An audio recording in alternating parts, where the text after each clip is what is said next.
साल 2025 में 27 अगस्त दिन बुधवार से गणेश चतुर्थी के व्रत के साथ ही गणेश उत्सव प्रारंभ हो रहा है और इस दिन भक्तगण बप्पा को अपने घर पर लाते हैं। तो अगर आप भी गणेश जी को अपने घर में विराजमान करने जा रहे हैं तो आज के इस वीडियो में आपको गणेश स्थापना के शुभ मुहूर्त, स्थापना की विधि और कुछ आवश्यक नियमों के बारे में बताएंगे। गणेश स्थापना का शुभ मुहूर्त इस बार कब से कब तक है? वैसे तो इससे पहले की कई वीडियो में आपको बताया गया है, लेकिन आज हम पहले जानेंगे स्थापना विधि और अन्य बातों के बारे में और वीडियो के अंत में आपको स्थापना मुहूर्त के बारे में बताएंगे, इसलिए वीडियो को पूरा जरूर देखिएगा। तो गणेश जी की स्थापना करने से पहले आपको 1 या 2 दिन पहले या कुछ दिन पहले किस तरह के गणेश जी आपको अपने घर पर स्थापित करने हैं, किस रंग के, किस कंडीशन में बैठे हुए या खड़े हुए आपको गणपति लेकर आने हैं, उसका आपको ध्यान रखना है। बहुत से भक्त 1-2 दिन पहले ही गणेश जी का चुनाव कर लेते हैं और फिर शुभ मुहूर्त में धूमधाम से स्वागत के साथ गणपति बप्पा को अपने घर पर पधराते हैं। अपने घर पर स्थापित करने के लिए बहुत बड़ी मूर्ति लाने की बजाय मध्यम आकार की मूर्ति लाना शुभ माना जाता है, जिसे आप आसानी से स्थापित भी कर सकें, क्योंकि वास्तुशास्त्र के अनुसार घर में ज़्यादा बड़ी मूर्ति स्थापित करने से स्थान का संतुलन बिगड़ता है। गणेश जी की सफ़ेद या सिंदूरी रंग की प्रतिमा बहुत शुभ मानी जाती है। प्रतिमा बैठी हुई मुद्रा में हो, जिसमें सूंड बाईं ओर मुड़ी हुई हो, यह सुख, समृद्धि और शांति का प्रतीक मानी जाती है। और प्रतिमा के साथ में भगवान का वाहन मूषक भी होना चाहिए। गणपति का एक हाथ आशीर्वाद की मुद्रा में तो दूसरे हाथ में मोदक या लड्डू होना चाहिए। ऐसी प्रतिमा को घर पर लाना शुभ माना जाता है। गणपति बप्पा की प्रतिमा घर पर लाते समय उन्हें लाल या फिर पीले वस्त्र से पूरी तरह से ढककर लाएं और उनके नेत्रों पर भी चाहे तो आप पट्टी बांध कर लाएं। जब श्रृंगार अभिषेक हो जाए उसके बाद आप उनके नेत्रों की पट्टी हटा सकते हैं और विधिवत पूजा और आरती आदि कर सकते हैं। प्रतिमा को हमेशा किसी थाल में या एक चौकी पर रखकर ही घर के अंदर लेकर आना चाहिए। बप्पा को घर पर लाने से पहले ही आपको मंडप आदि भी घर में जहाँ पर भी आपको सजाना है उसकी तैयारियां आप करके रखें। जो भी आवश्यक पूजन सामग्री है उसकी व्यवस्था करके रखें। अब जहाँ पर भी आपने पूजा के लिए मंडप बनाया है वहाँ पर आसन या चटाई बिछा कर बैठ जाएं। सबसे पहले हाथ में कुशा और जल लें, फिर मंत्र बोले, ओम अपवित्रः पवित्रो वा सर्वावस्थां गतो अपि वा या स्मरेत पुंडरीकाक्ष स बाह्यांतरः शुचिः। फिर जल को अपने ऊपर और पूजा की सभी वस्तुओं पर छिड़कें। इसके बाद 3 बार आचमन करें। आचमन करते समय अपने बाएं हाथ से आचमनी से जल लेकर दाहिने हाथ में जल रखें और ओम केशवाय नमः, ओम नारायणाय नमः, ओम माधवाय नमः, ओम ऋषिकेशाय नमः का जाप करें। इसके बाद आचमनी वाले जल को अपने मुंह में डालें, फिर हाथ धो लें। इसके बाद जिस स्थान पर आपको गणेश जी की पूजा करनी है वहाँ पर कुछ अक्षत रखें, अखंडित चावल जिसे कहते हैं। कुछ लोग स्वास्तिक बनाते हैं, कुछ लोग डायरेक्ट थोड़े से अक्षत वहाँ पर रख देते हैं, जिसके ऊपर गणपति की प्रतिमा को विराजित किया जाता है। चाहे तो आप अबीर गुलाल से रंगोली भी बना सकते हैं। अब भगवान गणेश जी की प्रतिमा को उत्तर पूर्व कोने में स्थापित करना चाहिए। अब गणपति बप्पा को गंगा जल से स्नान कराएं। इसके बाद गणपति बप्पा की मूर्ति के बगल में दाएं और बाएं रिद्धि सिद्धि यानी उनकी पत्नियों को भी विराजित करें। अगर आपके पास माता रिद्धि सिद्धि की तस्वीर या प्रतिमा ना हो तो उनकी जगह पर आप उनके प्रतीक के रूप में सुपारी भी विराजित कर सकते हैं। भगवान की प्रतिमा के दाहिनी ओर कलश रखें और उसमें शुद्ध जल जिसमें गंगा जल मिलाकर भरें। इसके बाद हाथ में अक्षत और पुष्प लेकर गणपति बप्पा का ध्यान करें।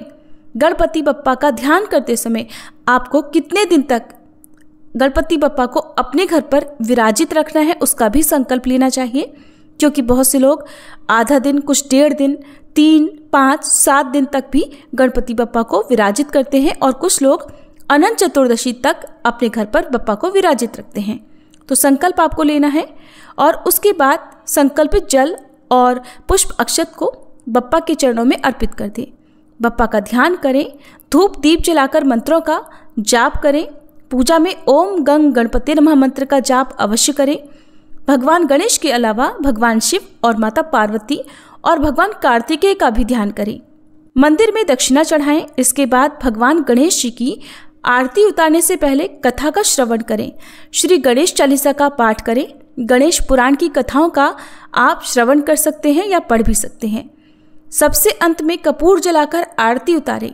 और बहुत से भक्त ऐसे भी होते हैं जो जिस दिन गणपति बप्पा को अपने घर पर विराजित करते हैं उस दिन से अखंड ज्योत भी अपने घर पर तब तक जलाते हैं जब तक बप्पा घर पर विराजित रहते हैं। यदि आपने अखंड ज्योत जलाई है तो दिया एक अलग से आपको आरती उतारने के लिए जलाना चाहिए। जब तक भी गणपति बप्पा आपके घर पर विराजित हैं उन्हें हर बार हर समय कोई नया भोग जो उन्हें बहुत प्रिय हो वो अर्पित करना चाहिए। जैसे पहले दिन आप लड्डू मोदक का, अगले दिन पान सुपारी इलायची के साथ ही दूर्वा का या और कोई दूध से बनी मिठाई का भोग उन्हें अर्पित कर सकते हैं। इसके अलावा सात्विक भोजन जो भी नॉर्मल रोटी सब्जी पूरी कढ़ी चावल या जो भी व्यंजन हमारे घरों में बनाए जाते हैं जिसमें लहसुन प्याज का प्रयोग नहीं होता है उसका भोग आप लगा सकते हैं। लेकिन ध्यान रखिएगा कुछ ऐसे भोजन होते हैं जिसे आप भोग में नहीं लगा सकते, जैसे बैगन की सब्जी या फिर मसूर की दाल। और बप्पा को भोग लगाने के बाद जो भी भोग में बचा हुआ प्रसाद है उसे सभी लोगों में बांटकर स्वयं भी ग्रहण करना चाहिए यदि आपने उपवास नहीं रखा है। और उपवास रखने वाले भक्त केवल जल, फल, दूध या फलों का जूस ले सकते हैं। जब आपने गणपति बप्पा को अगर दोपहर के समय विराजित किया है तो दोपहर का समय क्योंकि सबसे शुभ माना जाता है, उसके बाद आपको दोपहर में तो भोग लगाना ही है, शाम की पूजा करके भी आपको भोग लगाना है। भजन कीर्तन करने चाहिए और सभी लोगों को घंटे घड़ियाल बजाकर और ढोल मृदंग आदि बजाकर कीर्तन करते हुए गणपति बप्पा का स्वागत करना चाहिए। आपकी कोई खास मनोकामना हो तो गणपति बप्पा के दाहिने कान में आप अपनी मनोकामना भी कह सकते हैं। घर में यदि छोटे बालक हों, पढ़ने वाले बच्चे हों तो उनकी पढ़ने वाली कोई भी सामग्री, कोई बुक, कोई पेंसिल, किताब, कलर या उनकी रुचि से संबंधित कोई सामग्री आज के दिन नई लाकर गणपति बप्पा को अर्पित करें और बाद में उसे अपने जो भी बालक हैं, बच्चे हैं, उनको उपयोग में लेने दें। ऐसा करने से भी गणपति बप्पा की कृपा बच्चों पर सदैव बनी रहती है, बच्चों की बुद्धि प्रखर होती है। कुछ ऐसी आवश्यक पूजन सामग्री हैं जो बप्पा को जरूर अर्पित करनी चाहिए, जैसे कि गणपति बप्पा का श्रृंगार करते समय सबसे पहले आप उन्हें सिंदूर से तिलक लगाएं। सिंदूर ना हो तो रोली कुमकुम से भी तिलक लगा सकते हैं और उन्हें यज्ञोपवीत अवश्य पहनाना चाहिए। यज्ञोपवीत यानी जनेऊ और कोई भी पीला या सिंदूरी वस्त्र उन्हें आज के दिन अवश्य अर्पित करें। बिना वस्त्र के पूजा या स्थापना संपूर्ण नहीं मानी जाती है। गणपति बप्पा के साथ साथ उनके वाहन मूषक का जो पूजन नहीं करता या भूल जाता है या उनके वाहन को इस दौरान यदि कोई सताता है, किसी भी प्रकार की कोई पीड़ा, कोई कष्ट पहुंचाता है तो उनके द्वारा की गई स्थापना मानो व्यर्थ हो जाती है और की गई पूजा पाठ का या रखे गए उपवास का फल भी नष्ट हो जाता है। इसलिए भूल से भी आप उनके वाहन मूषक को किसी भी प्रकार कोई भी कष्ट ना पहुँचने दें। बप्पा की स्थापना करने के बाद उन्हें घर में कभी भी अकेला ना छोड़ें, यानी घर को बाहर से ताला लगाकर बंद करके ना जाएं। जब तक बप्पा आपके घर में विराजित हैं वहाँ पर शुद्धता का, पवित्रता का ध्यान रखें। घर में केवल सात्विक भोजन बनाएं। लहसुन, प्याज, मांस, मदिरा, नशा, किसी भी प्रकार का ऐसा अशुद्ध सामग्री वहाँ पर ना जाए और ना ही ऐसे व्यक्ति घर में प्रवेश करें। हमेशा भोग लगाने के बाद प्रसाद सभी लोगों में बांटें और आरती सभी लोग मिलकर उतारें। तभी गणपति बप्पा अपने सभी भक्तों के कष्ट हर लेते हैं और उन्हें सुख समृद्धि का आशीर्वाद देते हैं। यदि आपसे कोई गलती पूजा में हो जाए तो सबसे अंत में क्षमा याचना भी जरूर मांगे। पूजा में यदि कोई विधि आपकी रह गई हो, कोई सामग्री विशेष अर्पित करना भूल गए हो तो विसर्जन करने से पहले भी आप उनका पूजन विधिवत कर सकते हैं। अब जानिए स्थापना मुहूर्त के बारे में। गणेश स्थापना केवल 27 अगस्त दिन बुधवार को ही की जाएगी और इस दिन रवि योग बन रहा है जो कि सुबह 5:57 से 6:04 तक रहेगा। विजय मुहूर्त दोपहर 2:31 से 3:22 तक रहेगा। कोशिश कीजिएगा चतुर्थी तिथि समाप्त होने से पहले तक आप गणेश जी की स्थापना कर लें। यदि आप इस समय स्थापना ना कर पाए हो तो फिर गोधूली मुहूर्त में भी आप स्थापना कर सकते हैं और गोधूली मुहूर्त शाम 6:48 से 7:10 तक रहेगा। तो इन 3 शुभ मुहूर्तों में से आप चाहे जिसमें भी गणेश जी की स्थापना कर सकते हैं। अब जानते हैं चंद्रोदय के समय के बारे में। तो 27 अगस्त दिन बुधवार को व्रत खोलने का और चंद्रमा को अर्घ्य देने का समय केवल रात 8:57 तक ही रहेगा, क्योंकि इसके बाद चंद्रमा अस्त हो जाएंगे। ध्यान रखिएगा चंद्रमा को बिना देखे ही आपको अर्घ्य देना होगा और पूजन करना होगा। 27 अगस्त बुधवार को सूर्योदय होगा सुबह 6:11 पर और सूर्यास्त होगा शाम 6:45 पर। व्रत ब्रह्म मुहूर्त से ही प्रारंभ हो जाएगा और ब्रह्म मुहूर्त सुबह 4:35 से 5:23 तक रहेगा। शुभ योग इस दिन दोपहर 12:35 तक रहेगा। बाद में शुक्ल योग प्रारंभ हो जाएगा। हस्त नक्षत्र सुबह 6:04 तक रहेगा। बाद में पूरा दिन चित्रा नक्षत्र रहेगा और भद्रा इस बार सुबह 5:57 से प्रारंभ होगी, जो कि दोपहर 3:44 पर समाप्त होगी। राहु काल दोपहर 12 बजे से 1:30 बजे तक रहेगा।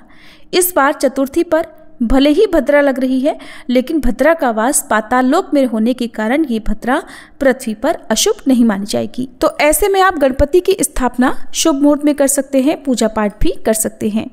और जो भी श्रद्धालु इस बार 26 अगस्त मंगलवार को व्रत रखना चाहते हैं, उनके लिए बता दें कि इस बार सर्वार्थ सिद्धि योग इस दिन बन रहा है और चंद्रास्त का समय रहेगा रात 8:37 पर। यानी रात की जो पूजा है चंद्रमा को अर्घ देने की, वो इस समय तक आप अवश्य कर लीजिएगा। इसके बाद से चंद्रमा अस्त हो जाएंगे। और चंद्र दर्शन वर्जित का जो समय 26 अगस्त मंगलवार और 27 अगस्त बुधवार को है, वो दोपहर से लेकर रात को जब तक चंद्रमा अस्त नहीं हो जाते तब तक आपको चंद्रमा की ओर नहीं देखना चाहिए।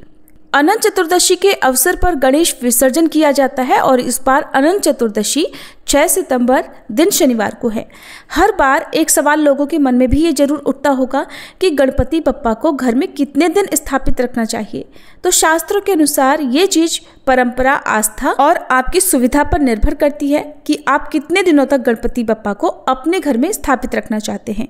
कुछ लोग 1.5 दिन तक, यानी जिस दिन गणेश चतुर्थी है उसके अगले दिन शाम के समय विसर्जित कर देते हैं। 1.5 दिन के अलावा 3, 5, 7 या फिर अंतिम अनंत चतुर्दशी के दिन भी गणेश विसर्जन किया जाता है। अब आपको इन सभी दिनों के विसर्जन मुहूर्त के बारे में भी बताते हैं। अनंत चतुर्दशी के दिन गणेश विसर्जन का प्रातःकाल मुहूर्त सुबह 7:36 से 9:10 तक रहेगा।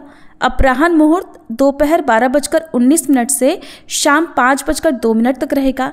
सायंकाल मुहूर्त शाम 6:37 से रात 8:02 तक और रात्रि विसर्जन मुहूर्त रहेगा रात 9:28 से 10:50 तक। 1.5 दिन बाद गणेश स्थापना के बाद विसर्जन का शुभ मुहूर्त इस प्रकार से रहेगा।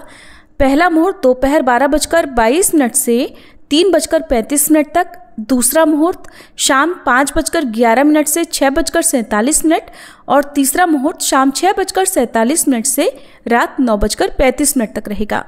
और 1.5 दिन स्थापना करने के बाद विसर्जन किया जाएगा 28 अगस्त दिन गुरुवार को।